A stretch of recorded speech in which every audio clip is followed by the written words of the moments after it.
Broadcasting from the commodity capital of the world, Zurich, Switzerland, this is Insider's Guide to Energy.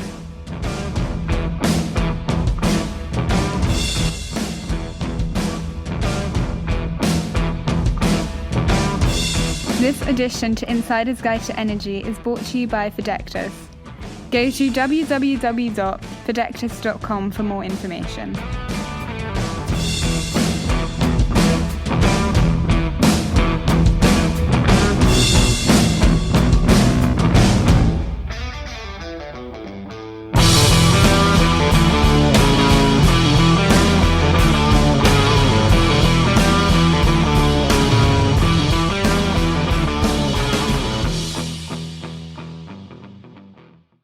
Welcome to Insider's Guide to Energy. I'm your host, Chris Sass, and with me this week is Jeff McAulay as my co-host.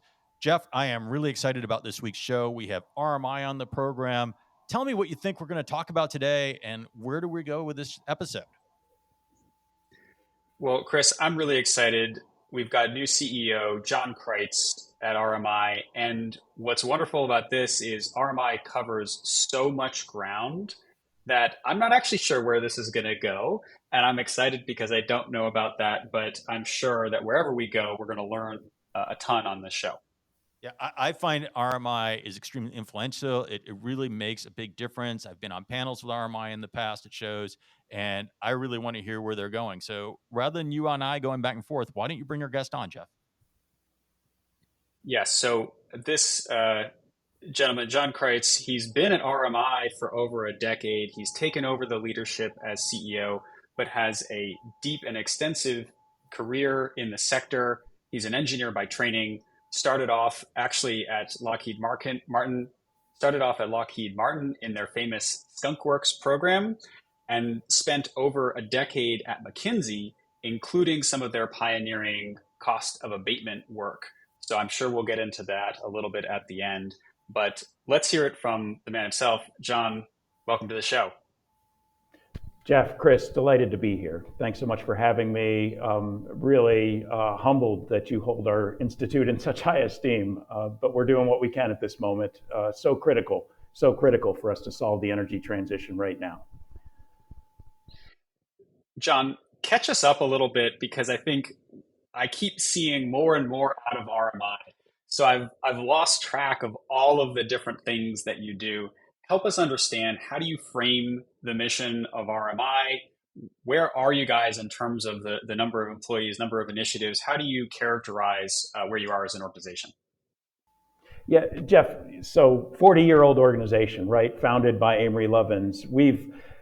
Our mission maintains and is to secure a clean, prosperous, zero carbon future for all, right? And we've grown over the years. Right now, we're about 700 people. We're working in 62 countries right now. And we try to do two things exceptionally well. One is deep decarbonization of the physical assets, right? When you think about the electricity grid, or you think about the industrial sector, built environment, transportation and mobility, right? RMI knows the techno-economics of how exactly we get to a low carbon system in each of those areas. And then we have kind of a number of what we call global catalysts, which are cross-cutting ways that we act on the system to help drive change in each one of those areas. And those are things like climate finance, right? How do we mobilize capital at scale to get to the $3 to $5 trillion we're going to need this year and every year, right, to make this transition happen? Breakthrough technology, right? We have lots off the shelf that we can get started with right now, but we need answers to green steel and kind of long duration storage and many other things out there. So how do we make sure they're coming to market as quickly as possible? Climate intelligence, right? We have more data than ever. We need to organize that, be able to understand where emissions are coming from and animate markets around that. And then also we think a lot about, kind of leadership capacity, and how do we make sure that there is, kind of not just the leadership vision, but the capability to lead low and middle income communities and countries into the next energy transition without traversing through, kind of carbon intensive development. So those are all things that RMI does. We wrap it in an exciting package. We try to communicate as an independent voice and speak truth to power wherever we can, right? we try to be creative in how we engage market systems to really drive the solutions at scale, because we do believe, kind of a well-directed market is the fastest way for us to solve and address this climate crisis. Before we move on and go into the technology and more of what you're doing, you just gave a lot that you guys do. There's quite a bit in unwrapping what you just said. Maybe help the audience understand, because I clearly know who RMI is. As you could tell, the respect and the passion we have for RMI, having you on the show. But what exactly is RMI, and who are your customers, and what do you actually do? Yeah, so I think you would call us a think, do, and now we've added scale tank to it, right? A think, do, scale is kind of how RMI really works in the world. And we're an independent nonprofit, right? So we're trying to work in the middle of systems between the public and private space, including our other NGO partners, to apply acupuncture and unstick systems, right? To help capital flow more quickly, to help ideas flow more quickly, so that we can realize, kind of the energy transition at scale. And we're always focused on, kind of the value that's created in the process, and making sure that, and not just, kind of financial value, but equity emerges in the process as well, as we migrate to a much more sustainable energy economy. One example of this, Jon, that I think captures it for me are things like what has become the Clean Energy Buyers Alliance. So this is an example where there's a challenge. We want more corporates to be able to purchase renewable energy, and there need to be innovative approaches. Can you use that as a thread of where RMI played a role in the genesis and growth of that as an organization? Yeah, I think it's a great example that speaks a little bit to how RMI addresses these types of challenges, right? If you look 10 years ago, right, there was only one major corporation that was able to purchase power directly, clean power directly from the market, and that was Google, right? And they invested heavily in a few power purchase agreements to try and figure out how to do that.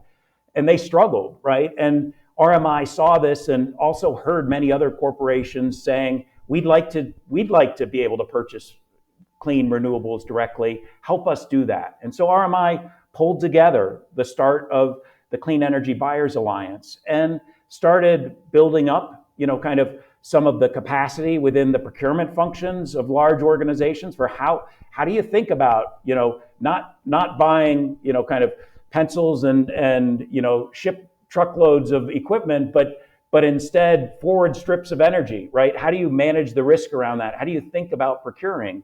Then, simultaneously kind of building up both a developer market alongside a buyer's market, so that we had a conversation that was happening between those that were engaged and then the intermediaries in the system.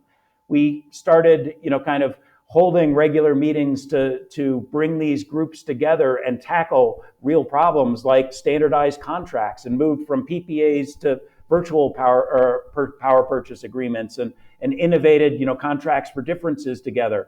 And RMI kind of held the center of this kind of body until it had the capability to stand up on its own. We did this alongside all the partners involved, and now it stands as the largest corporate buyers group in the world, right, with over 300 different companies involved and engaged, purchasing, up to half of the new clean energy contracted in the United States is being purchased directly from corporations. And that stands to, kind of a decade of stewardship and experience where RMI was consistently, kind of in the middle, helping build this entity, and then ultimately helping spin it out so that it could stand on its own and kind of be fit for purpose in propelling corporations toward their ability to engage and progress, kind of the clean energy transition. Jon, it's amazing. First of all, that kind of initiative, progression, and launch would be the crowning achievement of any organization. And it's one of seemingly endless lists. I want to say about a dozen initiatives that you're doing. And what's so amazing about, I'll riff on STIBA as an example because it's one that I'm familiar with. It's a balance of listening to the market, but it's also has this nudging. You're not just listening. It's if you listen to what the customer wants, they'll tell you, they want a faster horse, and you're bringing them a car. There's a nudging of, yes, we hear what you need today, but here's where you need to go, and doing that in a collaborative but directed mechanism. And what strikes me is also the entrepreneurial nature of the organization, because it's not just this initiative, it's many others. I want to give you a chance to talk about some others that are earlier in their stage of progression that you're proud and excited about. And then after that, want to also come back to this entrepreneurial nature that seems to pervade the organization. But what other initiatives are coming up? Yeah, so one that started just a couple of years ago, literally we launched it right the week before COVID started, is our third derivative initiative, which is really focused on how do we move, breakthrough technologies to scale faster. And the typical Silicon Valley venture capital model just doesn't work in hard tech and clean tech, right? We need to have longer, kind of investment timeframes. We need to have ways to de-risk, physical hardware and the growth in the market. And we saw in 2008, 2009, how we really stubbed our toe when we tried to apply the Silicon Valley capital model to clean energy, because it led to a lot of disappointment and frankly, a lot of destruction of value in the process. But we know that as we kind of meet the challenge right now, we can move capital faster, and there are strategic ways to do so. So RMI is built, similar to SIBA, we've built an ecosystem approach that incorporates, yes, venture capital, and we've got about 20 different venture capital firms that we're working with, but also other forms of capital and project-based finance and equity along the way. We've built a community of corporations, right, that are aggressive in their climate goals and are looking for new technologies and interested in being, coaches and first customers, but also investors and acquirers of these businesses, right? We've built then the world's largest network of startups, right, and have got to a point where we're producing and pulling in 15 to 25 new startups every quarter that are feeding into this system and kind of helping to move them faster through the system, so that instead of it being a random walk of 12 or 15 years for a successful company, and there aren't many of those, right, to make it through, that we can kind of put a tractor beam on the likely winners or winning categories and pull them through in 5, 6, 7 years from, kind of prototype and first customer all the way through to market scalability. And we're super excited about the different technologies that we're using, or that we're kind of engaged with. And we've taken a very thesis-driven approach as well, where we're taking individual technologies like direct air capture and saying, okay, what do we need to do to move from, kind of $600 per ton down to $100 per ton? And what are the different categories of solutions that we can envision meeting at scale and accelerating entrepreneurs in those areas alongside others like Grantham, like, some of the key early stage investors that are excited about, promoting these types of critical climate solutions and getting them to scale quickly. Now, you mentioned all kinds of projects in this kind of hyper speed. In order to do that, you have to attract some amazing talent, because your thesis is being made by somebody and executed by somebody to help them. Where are you finding the kind of talent? I mean, you said you had 700 folks in your organization, but this is different what you're talking about. If I'm going to hyper speed and make a bet on a new and emerging technology, where's this talent coming from? And what's different between some of the programs maybe the government's running for longer term funding, or things they're doing in Colorado where you are in Golden there? How are you different than some of these other programs? Yeah, I do have to go back to our heritage, right? We were founded by Amory Lovins, who is just an amazing visionary, and he's a bit of the professor's professor, right? And for 45, 50 years, he's been going around the world, as a bit of a prophet and spreading the message, writing amazing books, not just Reinventing Fire, but natural capitalism, winning the oil end game, et cetera. And when kind of the engineers and the architects and the entrepreneurs and the business leaders and the scientists think about, are early in their exploration of the energy transition and how they fit into it, they always come across Amory. And every person at RMI, virtually to a T, has their Amory story, right, of when they were first exposed to him. And that magnetism here, and alongside the amazing work that we're doing out there on a day-to-day basis, really has become a huge attractor and created a gravitational pull for RMI that I have to say I'm just humbled to experience. For our summer associate position here a year ago, we had 3,100 applications for 35 positions, right? Which was just absolutely staggering, mind-blowing, when you think about that.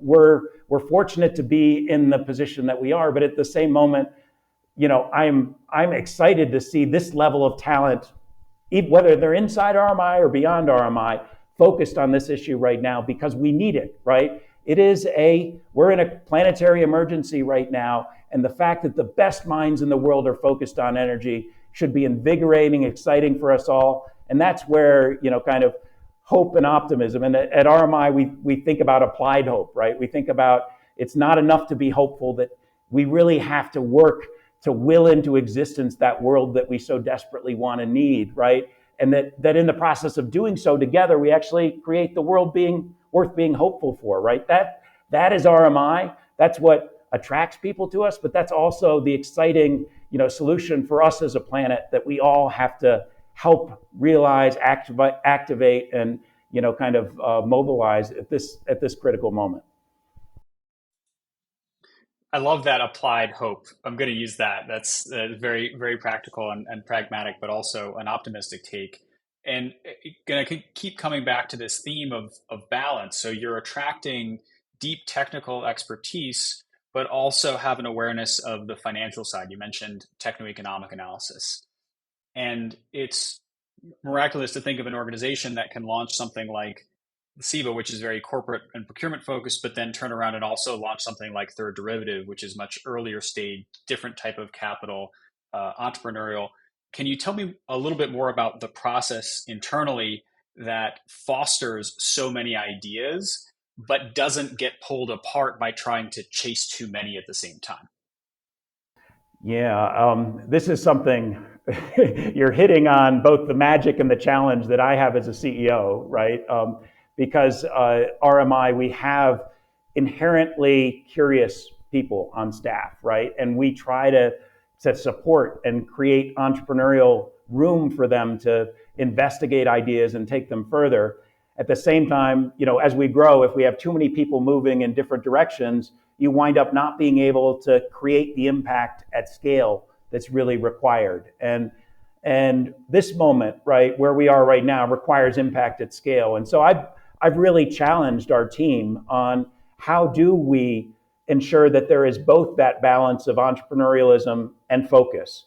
And what we've come up with over the last 6 months is really 19 big areas that we as an institute feel like we can push the global dialogue on, we can push global markets on, and have a substantial impact in the next 3 years. And they range from things like, kind of electrifying 2- and 3-wheelers in the global south, and how do we get them to be commonplace across more and more markets, because the economic case is there, but the supply chains and the policies need to be built up to help them, compete at scale, through to, kind of more traditional areas like net zero buildings, and how exactly we accelerate some of the policies in targeted areas like, kind of the United States and Europe, to things like, kind of making sure that IRA, the Inflation Reduction Act, is as successful as possible. Because now that the United States has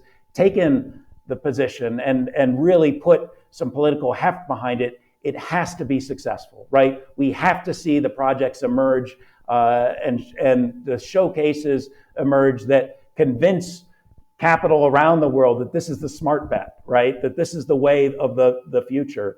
And so RMI is involved and engaged in each of those. And we have kind of taken the organization and said, be entrepreneurial within these specific areas. And in the next 3 years, let's make sure we get each of them to a tipping point that we have clearly defined, as part of how it is we kind of marry that creativity with discipline. And that's always a challenge for large organizations. And I think I have to, as much as I like to think of RMI as a feisty, kind of small organization, we are officially in the big NGO space right now, or a bingo. Most recently, I've heard somebody call us that, and I have to own up to our size and heft here and recognize, though, but that is the challenge for us. It is about balance, but being able to direct and deliver, right? Are you noticing changes? So I just literally came back from Europe, moved back to the US, and in Europe, renewable energy is not so much a fad, it's something that's been going on for some period of time. And culturally, it's very different once I got back home, right? There's not the same love. There's some that are disbelievers and things like that. Have you seen a pivot point or a change in the last couple of years that people are now serious about climate change and that the energy market changing? I mean, we see the government getting behind it, but are you seeing it across the board? Yeah, I really do. I travel the world. I literally just circumnavigated the world, visiting all different economies around the world. And I do think the United States is a bit of it's a separate case, right? As we think about where we are relative to where the rest of the world is, because we're so mired in politics around climate change. And if we stop talking about climate change in the United States and we start talking about the energy transition, I think you're seeing a lot more hope and support there, right? You're seeing, kind of in Georgia, massive construction of new battery facilities, new solar facilities, new EV facilities. You're seeing Houston embrace hydrogen at scale, right? You're seeing Southern California, kind of not just move within kind of the space of constraint and thinking about emissions, but now starting to think about green shipping corridors and having carbon capture and storage equipped cement facilities and things like that are changing the dialogue and making this both not necessarily about climate, but about kind of industry, about global competitiveness, about kind of places again where the United States can be a leader, and that's exciting, and it is shifting the dialogue, so long as we stay away from the politically charged rubric around climate change. And I'm not saying we shouldn't be aware of climate change. We've just finished the hottest July on record, probably the hottest July we have seen since our species existed on the planet, right? And that should give us all pause.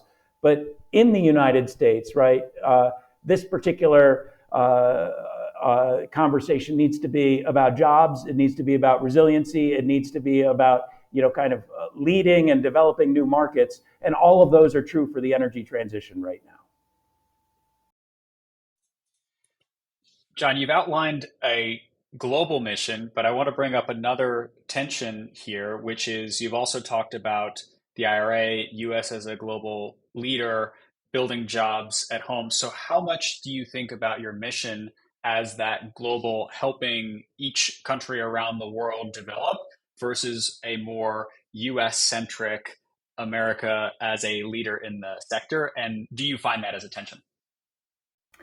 Yeah, we certainly see ourselves as a global institution, right? Not beholden to international politics.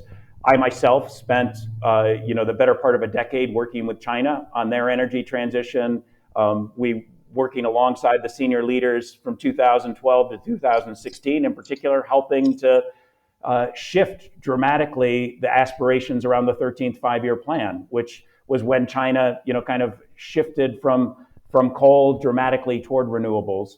We're doing the same thing in India right now, right? When we think about partnering with senior ministries there, Niti Aayog, the Planning Commission, we work closely with other ministries in housing and development alongside many of the leading companies to help enable and support the transition. I was just in Indonesia, right, meeting with senior ministers there, helping them work through the challenges of, kind of having an overbuilt coal fleet and needing to transition to lower cost renewables and how that happens, thinking about, kind of the advent of electric vehicles and how to build up supply chains there.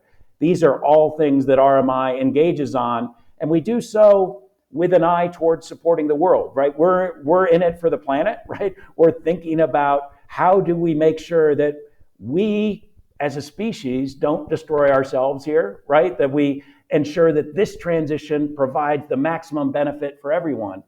And I do, right now, when I look at where we are in the energy transition, I am more and more confident that we're going to get to net zero, right? We're going to get to net zero for half the planet by 2050. But for half the planet right now, there is not a pathway to net zero.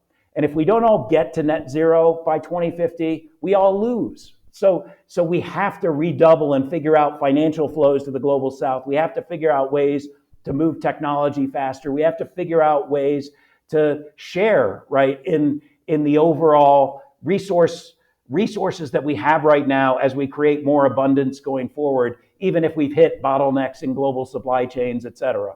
And that's where RMI, again, acting as that independent NGO, can really step in and with our techno-economic expertise, with our, kind of thinking and doing duality, can help make things happen. They really showcase what good collaboration looks like, what solutions are possible, how to get them to scale quickly. That's what my organization tries to do. It's a really unifying message, and it's really refreshing to hear you articulate that. We're all in this together, right? And you've got the applied hope, and we've all got a piece of the puzzle. That's a really inspiring message.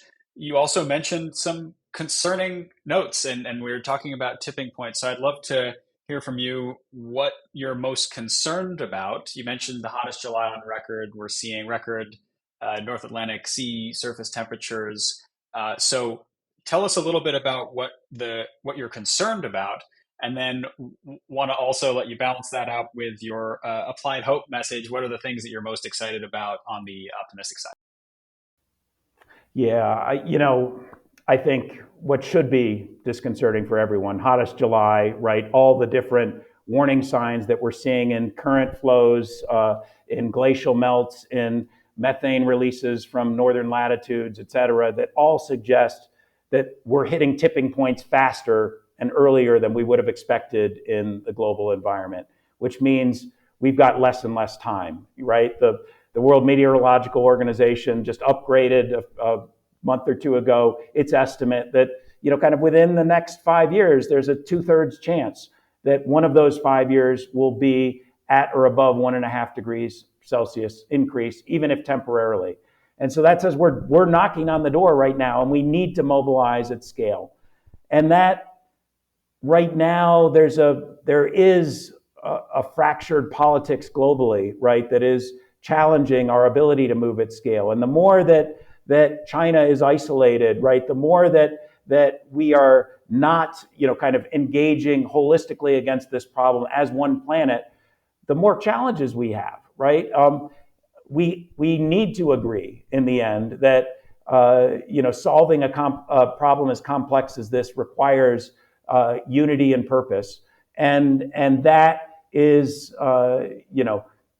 hasn't yet arrived. And so that I would say is a big challenge. When I think about what's hopeful, right, as an institute that thinks a lot about the economics and markets, we're in a position right now where solar and wind, right, are on exponential declines.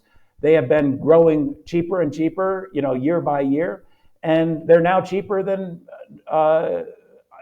for 95% of the people on the planet as the next new form of energy, right? They'll be cheaper for 100% of the people on the planet very soon, and shortly thereafter, they'll be cheaper as the total cost of renewables will be cheaper than the marginal cost of oil or of gas or of coal-fired generation on most of the planet, right? The economics are in our favor. That is an amazing tailwind at our backs. Same thing is happening, kind of with when we think about batteries and electric vehicles growing exponentially.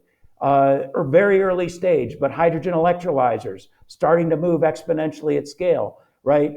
Look at heat pumps moving, kind of non-linearly. We need to get them faster. Certainly, Europe is helping lead the charge there, but the new models are coming in with staggering efficiencies that start to be retrofittable in many cases, with much shorter paybacks than we've ever had in the past. So the economic system is shifting in dramatic ways, but we've got to break habits, right? And it's tough to break habits. It's tough when we're in our, the convenience of our life and we know what it means to engage with energy in a certain way at the pump or paying a utility bill.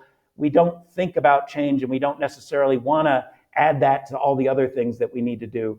So we need to make it as easy as possible. And again, that's what RMI is working to do, is to make these choices, not really choices at all, but just the natural way of doing things because of the favorable economics, because of the better world they lead to, right? And I think we've all got to recognize that it's not just better for the environment to drive an electric vehicle. They're actually more fun, right? They perform better and in all different ways. You don't have to, kind of depend on going to a dirty gas station or a host of other things. An electric stove has very precise ability to boil water for 10 minutes and then turn itself off.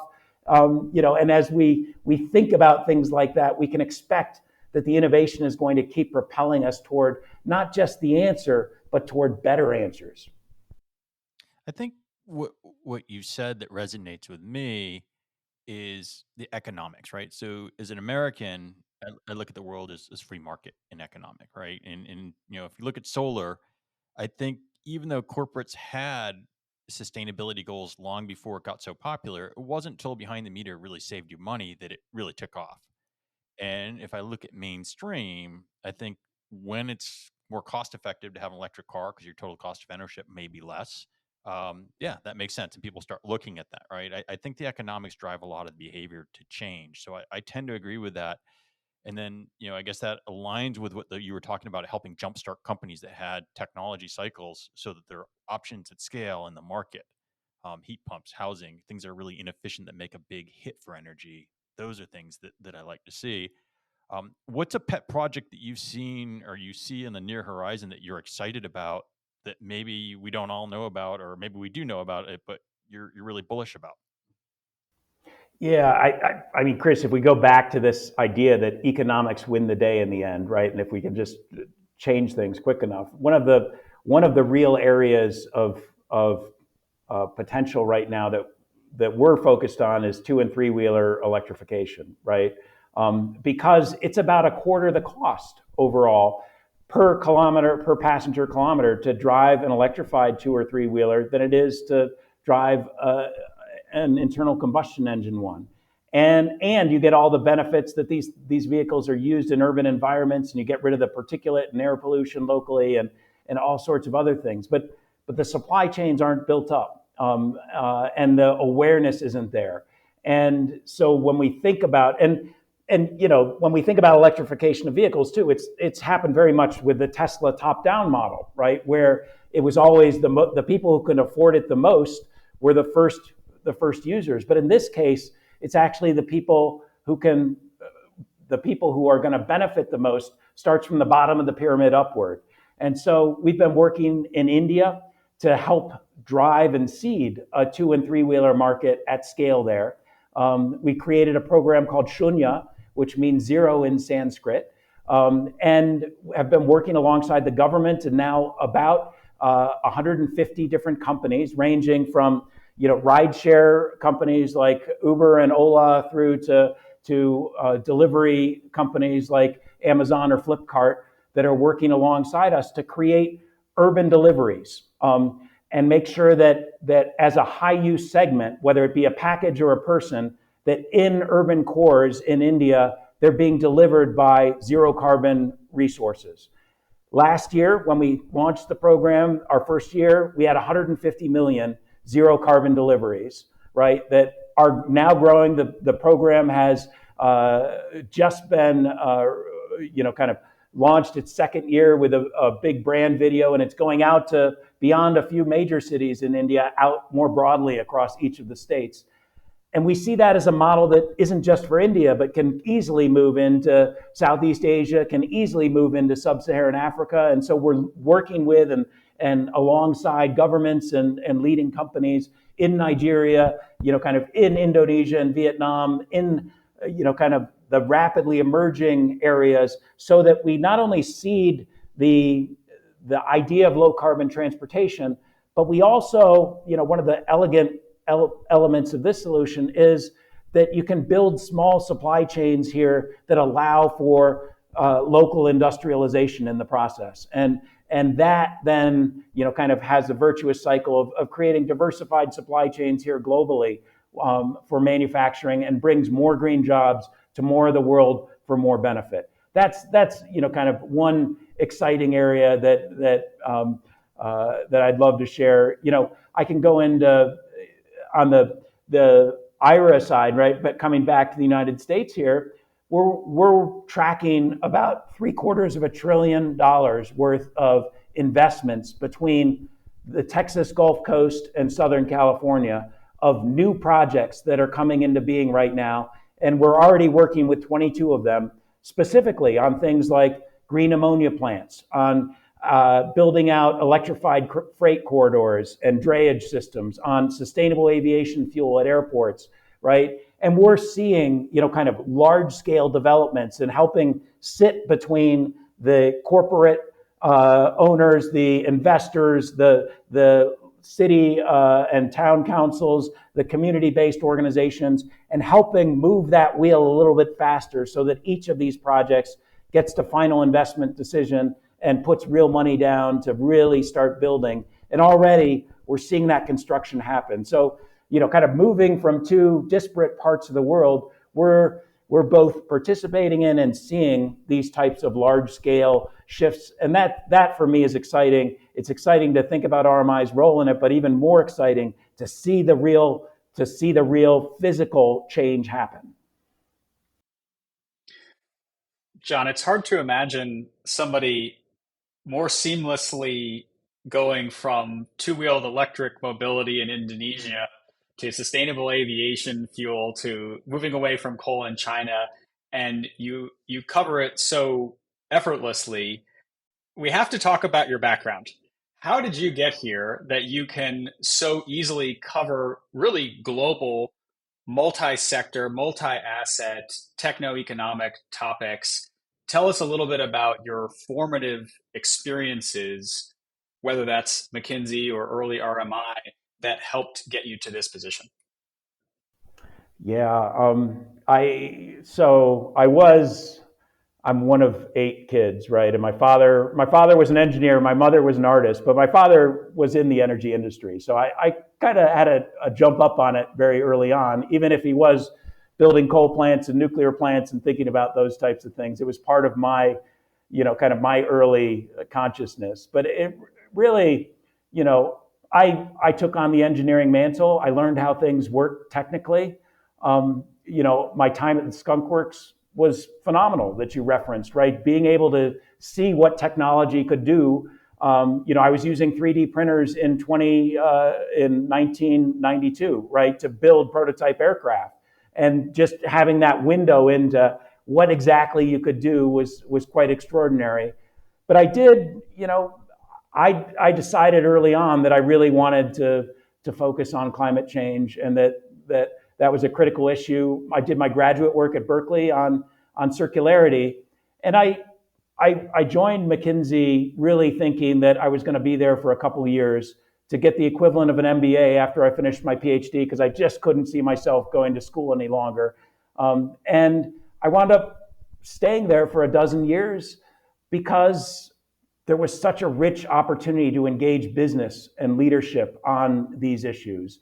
And I didn't realize that, rather than building my own consultancy, I could essentially build the climate change practice within McKinsey, and worked alongside many super talented people to do so. And yes, did the original McKinsey cost curve, which was a helpful framing, I think, at the very right moment when we were all debating Waxman-Markey here in the United States and other things that helped frame the issue of where exactly, if you have to take carbon out of the economy, where do you look and how much can you get at what cost? And that kind of propelled my thinking a lot about where and how I wanted to impact. And I had met Amory back in 1991. I had a fantastic advisor in my undergraduate, a gentleman named Clark Bullard, who's just amazing. And he said, Amory's coming to campus. You've got to hear him. And he was right? Amory has a different way of thinking about things. And he rearranged my mental furniture of what's possible, right? And how exactly you drive change in the world. And so when I finally, kind of recognized that I really wanted to devote all of my time to climate change, rather than all the different things that a management consultant has to responsibility for, I reunited with Amory, and since then we've been trying to build the institute that can respond to this moment, right? And really help drive what I know best, right? The techno-economic side at scale globally, and provide, not just the passion, but the detailed insights and information, the change models, the capacity to dialogue, kind of critically and align people against objective outcomes that RMI, so well embodies. When you think about the cost of abatement curves, we're coming up on 20 years, maybe? I mean, pretty close to that, right? 2007 was kind of, yeah, so Okay. it's, but you're right. Yeah, no, we're 16, 17 years, right? So it's been a while. So what do you think when you look back on that work today? Do you feel, I feel like it's held up pretty well? Are we inching along? Are we moving the axes? What do you think when you look back on that original work? Yeah, there's a certain amount of regret, right, when I look at it, because we had the roadmap then that could have averted some of the warming, some of the catastrophes, some of the issues that we're seeing now. And if only we had been able to galvanize and get people to act on it, it would have been much easier, what we're facing right now. There were things about the cost curve that were spot on, right? And we've done a better job capturing energy efficiency, for instance, than most people realize. We still have plenty to go. It's a renewable resource in itself, that there's, every time you capture some, you realize there's much more there. But there were other areas that, frankly, we got wrong. We expected cellulosic to be able to move at scale much faster than it did, right? And it got mired, and we have not hit, kind of the scale and capacity on that front. On the other hand, other things that we got wrong to the positive side, right? McKinsey was quite conventional in its view on solar, electrification of vehicles, wind. Kind of the limits have far been exceeded, and so while those are helpful calibration points in history, I think we have to recognize that time and time again, kind of most markets follow an S-curve. Most markets exponentiate, right? And we, again, back to what's giving me hope right now, we're in that exponential moment, right? We are seeing the economics tip. We're seeing, we're feeling the supply chain constraints because the demand is so high. And we're seeing, kind of the potential solutions emerge forward. And those should be signs of hope for all of us. Because in moments of great challenge, I believe fundamentally that we all can rise to greatness. And that is what's going to solve the climate crisis, whether it be in the global north, the global south, whether it be in China, in the United States, in sub-Saharan Africa. We're facing it right now.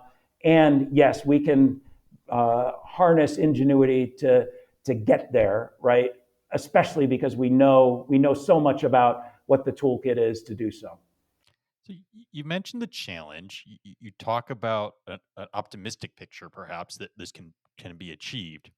Now, if I were a 20-something looking to make my mark on the world, And you talked about 32 openings and thousands of folks applying. So there seems to be pent up demand for young folks that want to be in this game. What's your advice for early career folks and how they make an impact over their career if they're just starting out now?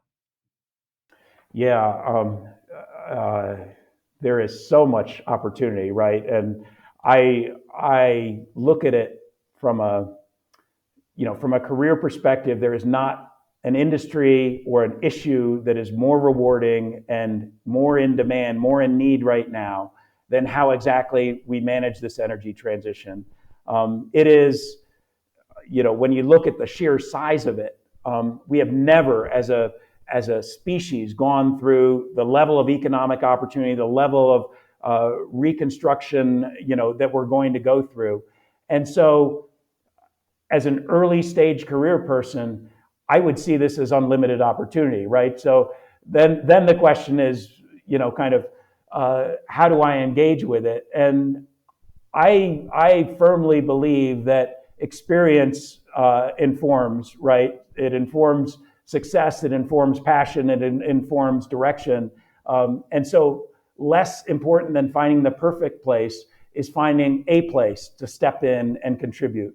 And as you do, you're going to find and learn more and more about you, more and more about the system, more and more about where your unique capability and capacity fits within and can drive change. And that each one of us, right, has that unique role to play somewhere in the system. And it is about locating and finding that, kind of in your own time, but don't take too long at it because, we've got a planet that's on fire right now. Jon, this has been an amazing conversation. I really appreciate your message of applied hope. We're not ignoring the signals around us, but fundamentally rejecting doomerism and taking a unified view on a global basis that's multi-sectoral, that's collaborative between the technical and the finance and the corporate, and really weaving that all together. Uh, I can't imagine a better guide for us on that journey, and we're so grateful that you've spent the time with us today. Really appreciate you joining us in this conversation. Thank you, Jeff. Thank you, Chris. It's been a delight. Thank you for the great work that you do, helping get the messages out there, helping engage in critical dialogue with everyone as we rise to this moment. You have a critical role to play, and we're happy to support and appreciate the partnership. Thanks so much. Thank you, Jon. Our audience, we hope you've enjoyed this content as much as we have. It's been an amazing journey. The conversation's been fun. If you like this content and want to hear more, please subscribe, follow us, find us on YouTube, find us wherever you get your podcasts, and we're going to see you again next week. Bye-bye.